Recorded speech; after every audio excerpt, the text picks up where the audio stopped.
Hello guys, in this video I will show you how to submit ticket in GCash. So without wasting time, let's get started. First of all, open GCash app on your mobile phone. Then in the home page you will see profile icon in the bottom right corner. So tap on it. Then on the next page you will see different options. Select help option. Then you will be redirected to the next page where you will see chat with Gigi in the bottom. So tap on chat with Gigi. Then on the next page again tap on start new chat in the bottom and type I want to submit a ticket.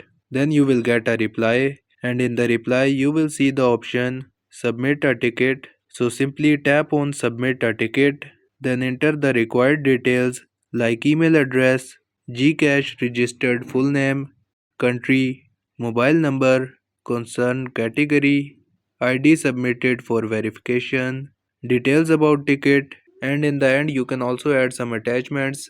Then tap on submit, and this is how you can submit ticket in GCash.